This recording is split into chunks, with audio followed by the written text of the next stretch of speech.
Hi, welcome to this video. There are relatively very few informations available online, even in libraries, about SCADA, this area of SCADA, and even doing career in SCADA itself. There are relatively very few informations, and in this video series that I start today, I will try to explore with you together this field based on my experience working in the field and having worked in already many areas and many industrial sectors as SCADA technicians or SCADA engineers.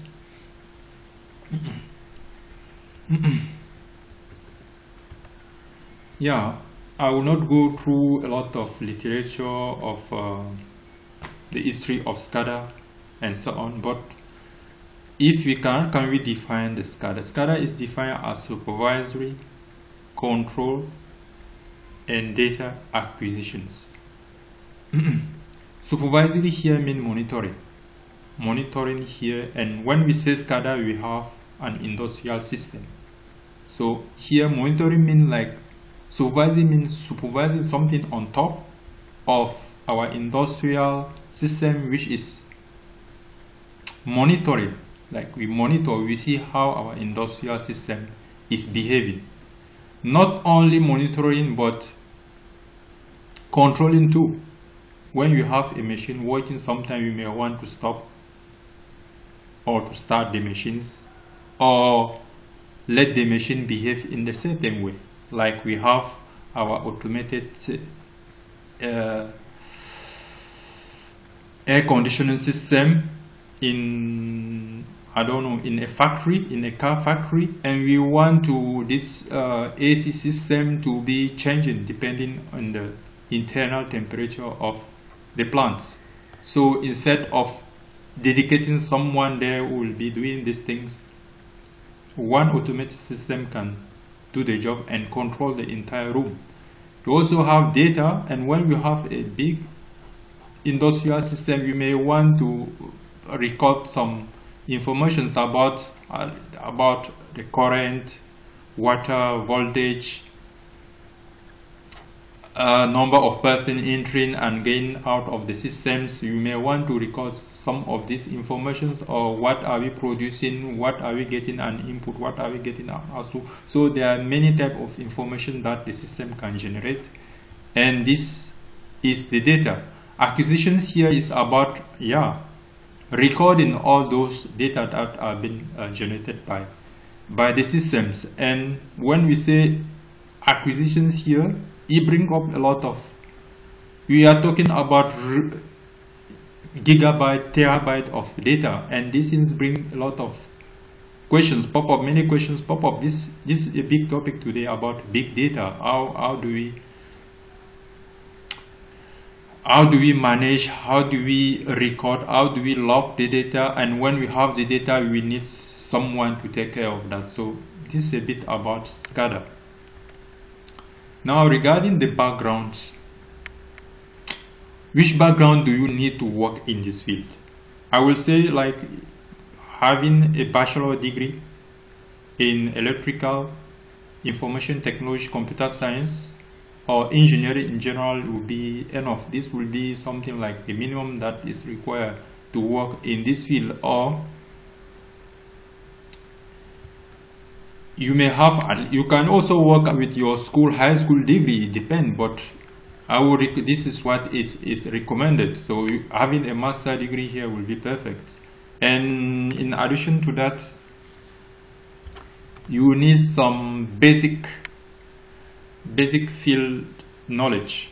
Basic field knowledge here will be like, if you can, as we see in the next slide, and you can see from this slide, like where SCADA is being used in many areas. It is used in civil engineering, it is used in water plants, chemical engineering, energy sector, transportations, research, nuclear engineering, healthcare, And if you are working in any of these fields where SCADA is being used, then having a bit knowledge, at least when you start working there, in the beginning you may not have it, but once you are there, you will need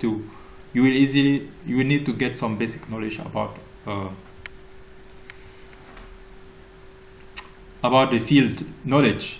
And this thing we discuss a bit deeper in the next tutorial.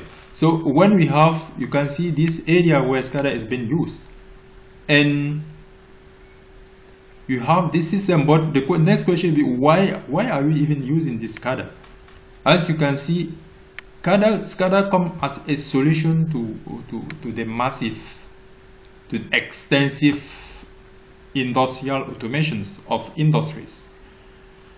You see, when these areas here are extensively automated, they generate a lot of data. They're extensively automated. SCADA engineer, like working as in SCADA here, is not like, okay, you will be doing this, most of this automation, but it's like when these systems are extensively automated by the field expert in these systems, they generate a lot of data. We will take care of these things. SCADA comes as a perfect solution to these extensive automations and data generations. And the problem here that SCADA initially wanted to solve is that, in addition to the extensive automation that we have seen before, is like in many of these systems they are located in remote area. When you have system remote somewhere in the big forest or in rural areas where you don't have good communication means to reach the area, when systems are located with solar power plant located very far away in the deserts, this system have to be running 24/7 round the clock. Sending people there is not always the perfect solution. If we can automate this system, put some sensors there to get to monitor, to sense the system and use the communications. Internet is there, wireless communication is there, and use this new technologies to control this system remotely. Yeah, this will be the perfect thing to do. So next thing will be like, from the massive data that are being generated, how can we make the best, gather this massive data to get useful information that will help the decisions makers.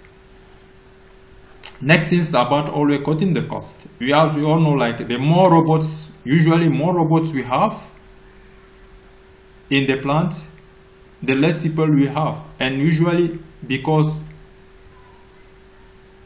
robots work longer, usually I will not go through a big debate, but like more robots in automations today allow employers to cut the cost of productions. And the next thing is that about maintenance, service and maintenance. And here is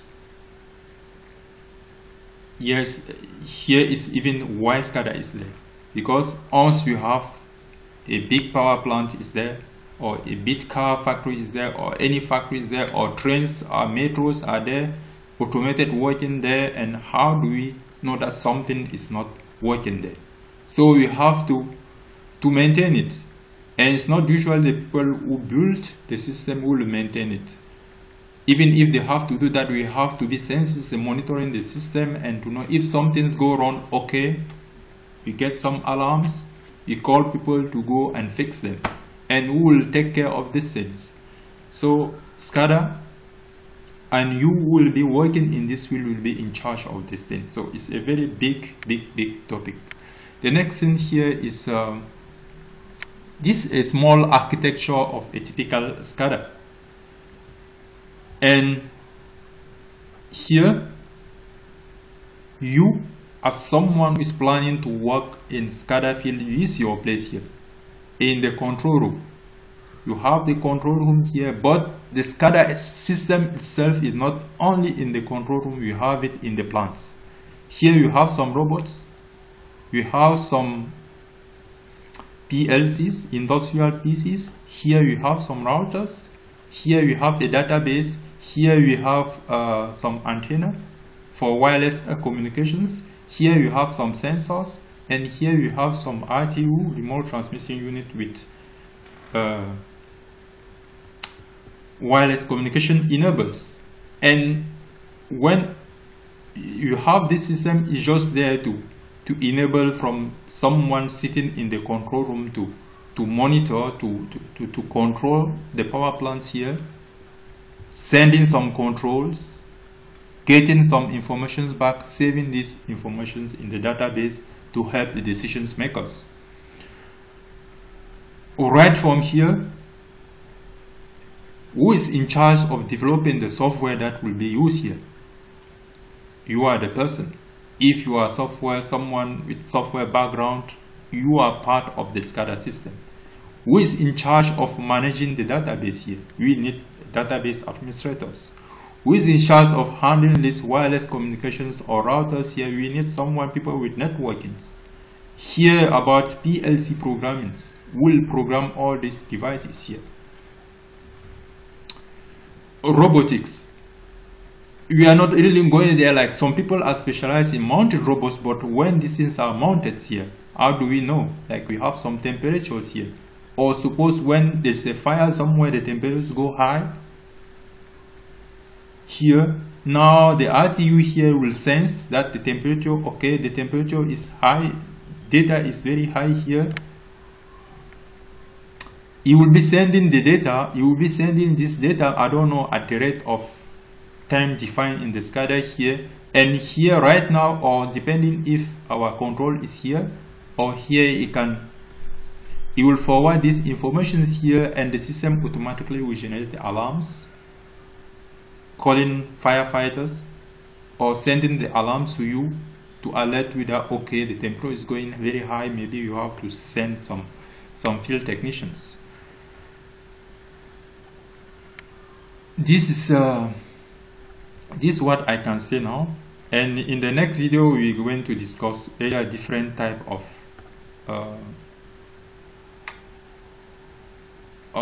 professions, different type of job or title that people working in the SCADA field can do. The next one, this another type, this another architecture here in this distributed control system. Distributed control system here is, we take it from this perspective when we have many RTUs scattered. We have a big factory. In this big factory you have many robots there, and each robot maybe is having one RTU attached to it, and around this RTU called slaves, usually we have one big master that is located there, and below them we have some sensors. We are communicating through either wireless or cable communications, and the master unit here will be communicating to our operator located somewhere here through different communications links. Here you have the historian. Here historian in the SCADA jargon here is about the database, saving the data and so on. So this is here we have the human interface, HMI. You have this HMI, another terminology very commonly used in the SCADA field. We have the HMI. HMI here is the graphical user interface that is used here by the operator to perform some actions or take decisions. Yeah, and that is it. So I will stop for now as the video is going longer. In the next video we try to go deeper again to discuss different aspects of the SCADA. It's a very big topic, very huge topic, and anytime you try to pick one specific topic and discuss about it. I hope that this introduction to SCADA has been useful to you, and stay tuned. Bye.